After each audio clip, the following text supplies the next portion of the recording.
বিসমিল্লাহির রহমানির রহিম। আসসালামু আলাইকুম এভরিওয়ান, আপনাদের সবাইকে আবার ওয়েলকাম জানাচ্ছি আমার চ্যানেলে নতুন একটি রেসিপি দেখার জন্য। আজকের এই রেসিপিটি যে যেখান থেকে দেখছেন আপনাদের সবাইকে জানাই ঈদ মোবারক। আজকের রেসিপিটি হচ্ছে প্যাকেটের হালিম মিক্স দিয়ে কীভাবে পারফেক্ট স্বাদে বাসায় হালিম রান্না করেছি সেই রেসিপিটি আপনাদের সাথে শেয়ার করব। আশা করছি আমার আজকের রেসিপিটি ভালো লাগবে। রেসিপিটি ভালো লাগলে ভিডিও শুরুতে একটি লাইক দিতে ভুলবেন না। আর আমাকে সাপোর্ট করার জন্য প্লিজ আমার চ্যানেলটি সাবস্ক্রাইব করে পাশে অল বাটনে ক্লিক করে রাখবেন, তাহলে এরকম নতুন ভিডিও নোটিফিকেশন পেয়ে যাবেন। চলুন তাহলে মূল রেসিপিতে চলে যাই। আজকে হালিম রান্না করার জন্য এখানে ফ্রেঞ্চ হালিম মিক্স প্যাকেট নিয়েছি, আপনারা রাঁধুনি প্যাকেটটাও ব্যবহার করতে পারেন। এখন এই প্যাকেটটা খুলে নিচ্ছি, তারপর এখানে মশলার প্যাকেটটা একটি বাটির মধ্যে ঢেলে নিচ্ছি। মশলাটা কিন্তু আমি পুরোটাই ব্যবহার করব। এই বাটিটা সরিয়ে রেখে অন্য আরেকটি বাটির মধ্যে হালিম মিক্সটা ঢেলে নিব। হালিম মিক্সটা কিন্তু পুরোটা ঢেলে নিয়েছি। এখন এই হালিম মিক্সটা আমি ভিজিয়ে রাখার জন্য মেজারমেন্ট কাপে 3 কাপ গরম পানি দিয়ে দিচ্ছি। গরম পানি দিয়ে খুব ভালোভাবে হালিম মিক্সটা মিশিয়ে নিতে হবে। মিশিয়ে নেওয়ার পর যখন এরকম মিশানো হয়ে যাবে তখন আমি 10 মিনিটের জন্য বাটিটা এক সাইডে সরিয়ে রাখবো। অন্য আরেকটি বাটির মধ্যে 600 গ্রাম চিকেন নিয়েছি। আপনারা চিকেনের পরিবর্তে মাটন বা বিফ নিতে পারেন। এখন এই চিকেনটা ম্যারিনেট করার জন্য এখানে আমি হাফ চা চামচ সাদা গোলমরিচ গুঁড়া দিয়ে দিচ্ছি, হাফ চা চামচ দিয়ে দিচ্ছি লাল মরিচ গুঁড়া। জালটা আপনাদের পছন্দ মতো কম বেশি অ্যাড করতে পারেন। তার সাথে এখানে স্বাদ মতো হাফ চা চামচ লবণ দিয়ে দিচ্ছি। এই চিকেনটা আমি ম্যারিনেট করে রেখে দিব 10 মিনিটের জন্য। চিকেনটা যখন এরকম ম্যারিনেট করে রাখবেন তাহলে কিন্তু চিকেনের টেস্টটা খুব ভালো হবে। এখন আমি চলে যাব চুলায় রান্নার জন্য। চুলায় একটি পাত্রের মধ্যে প্রথমে এখানে আমি সাদা তেল আর সরিষার তেল মিলে হাফ কাপ তেল দিয়েছি। তেলটা যখন গরম হয়ে যাবে তখন এর মধ্যে আমি 1 কাপ পেঁয়াজ কুচি দিয়ে পেঁয়াজগুলো ভেজে নিব।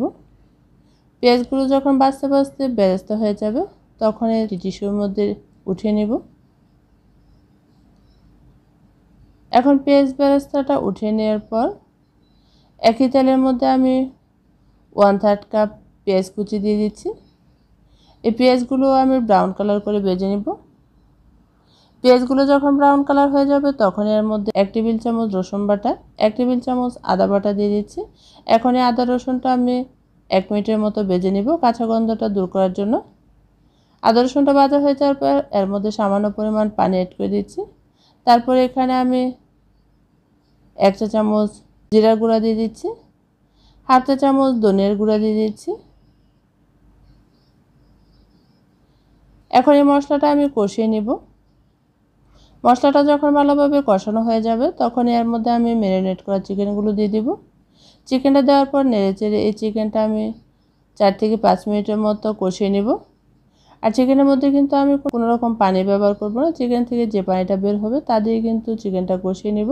আর চিকেনটা কষিয়ে নেওয়ার পর এখন খুব ভালোভাবে চিকেনটা ভাজা হয়ে গেছে। এখন এর মধ্যে আমি মশলা থেকে 2 টেবিল চামচ মশলা দিয়ে দিচ্ছি। তারপর চিকেনের সাথে খুব ভালোভাবে মিশিয়ে নিচ্ছি। চিকেনের সাথে মশলাটা মিশিয়ে নেওয়ার পর এর মধ্যে আমি ভিজিয়ে রাখা হালিম মিক্সটা দিয়ে দিব।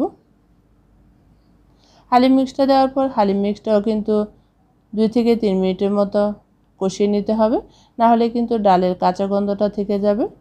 খুব ভালোভাবে কষাতে কষাতে মেলটা খুব ভালো হবে। তখনই এর মধ্যে আমি 1 লিটার গরম পানি অ্যাড করে দিচ্ছি। আজকের হালিমটা রান্না করার জন্য আমি টোটাল 1.5 লিটার পানি ব্যবহার করেছি। এখন নেড়ে নিয়ে তারপরে চুলার আঁচটাকে মিডিয়াম আঁচে রেখে হালিমটা রান্না করব 6 থেকে 7 মিনিটের মতো। হালিমটা যখন পুরোপুরি বলক চলে আসবে তখনই দেখবেন নাড়তে নাড়তে আস্তে আস্তে হালিমটাও ঘন হয়ে যাবে। 6-7 মিনিট রান্না করার পর আমার হালিমটা কিন্তু অনেকটাই ঘন হয়ে গেছে। এখন আমি চেক করে নিচ্ছি হালিমের ডালটা কি সিদ্ধ হয়েছে কিনা। ডালটা এখন পুরো সিদ্ধ হয়ে গেছে। এখন এর মধ্যে আমি বাকি মশলাগুলো দিয়ে দিচ্ছি। তার সাথে এখানে হাফ চা চামচ জিরার গুঁড়া দিয়ে দিচ্ছি, হাফ চা চামচ গরম মশলার গুঁড়া দিয়ে দিচ্ছি। এখন এই সবগুলো মশলা আমি ভালোভাবে মিশিয়ে নিব। তারপরে চুলার আঁচটাকে একদম লো আঁচে রেখে চুলার মধ্যে রেখে দিয়ে পাশের চুলায় আমি আরেকটি প্যানের মধ্যে 3 টেবিল চামচ সরিষার তেল দিয়েছি। এর মধ্যে আমি 4টি শুকনো মরিচ দিয়ে হালকা 1 মিনিটের মতো ভেজে নিব। শুকনো মরিচটা যখন ভাজা হয়ে যাবে তখন এর মধ্যে আমি মাঝারি সাইজের একটি রসুন কুচি করে নিয়েছি, রসুন কুচিটা দিয়ে দিচ্ছি। তার সাথে এখানে 1 টেবিল চামচ আদা কুচি নিয়েছি, আদা কুচি দিয়ে দিচ্ছি। এখন আদা রসুনটা আমি ব্রাউন কালার করে ভেজে নিব। এভাবে যখন হালিমটা পুরন দিয়ে নেবেন তাহলে কিন্তু হালিমের টেস্টটা খুবই ভালো হবে। যখন এরকম ব্রাউন কালার হয়ে যাবে তখন আমি হালিমটা পুরোপুরিটা ঢেলে দিব। ঢেলে দেওয়ার পর আমি 1 মিনিটের মতো ঢাকনা দিয়ে ঢেকে রাখবো, তাহলে স্মেলটা খুব ভালো হবে। এখন ঢাকনাটা উঠিয়ে নিয়ে তারপরে চুলার আঁচটাকে একদম লো আঁচে রেখে এখন কিন্তু হালিমটা পুরোপুরি রান্না হয়ে গেছে। এর মধ্যে আমি 4টি কাঁচামরিচ দিয়ে দিচ্ছি। কাঁচামরিচটা আমি মুখটা একটু ফেলে নিয়েছি। এর মধ্যে আমি কিছুটা পেঁয়াজ বেরেস্তা দিয়ে দিচ্ছি, কিছুটা ধনিয়া পাতা পুদিনা পাতা কুচি দিয়ে দিচ্ছি। এখন এই হালিম মিক্সটা পুরোপুরি রেডি হয়ে গেছে, চুলা থেকে নামিয়ে ঠান্ডা করে নেব। তারপরে আপনাদেরকে পরিবেশন করে দেখিয়ে দিচ্ছি। আজকের এই চিকেন হালিম মিক্সটা কিন্তু বিফ মাটন থেকে কোনো অংশে স্বাদে কম হবে না। আজকের এই চিকেন হালিম মিক্সটা খুব সহজে আপনারা বাসায় রান্না করতে পারবেন। এর মধ্যে কিছু আদা কুচি দিয়ে, তারপরে কিছুটা পুদিনা পাতা কুচি দিয়ে, এর মধ্যে কিছু পেঁয়াজ বেরেস্তা দিয়ে পরিবেশন করে নিচ্ছি। আজকের এই হালিম মিক্সটা কিন্তু খেতে আলহামদুলিল্লাহ অনেক ভালো হয়েছে। এর মধ্যে কিছু লেবু দিয়ে পরিবেশন করে নিচ্ছি।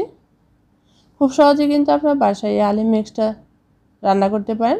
আশা করছি আমার আজকের রেসিপিটি ভালো লেগেছে। রেসিপিটি ভালো লাগলে আপনারা অবশ্যই আমাকে কমেন্ট করে জানাবেন। আবারও দেখা হবে অন্য কোনো রেসিপি নিয়ে। সে পর্যন্ত সবাই ভালো থাকবেন, সুস্থ থাকবেন। আপনাদের সবাইকে অসংখ্য ধন্যবাদ। আল্লাহ হাফেজ।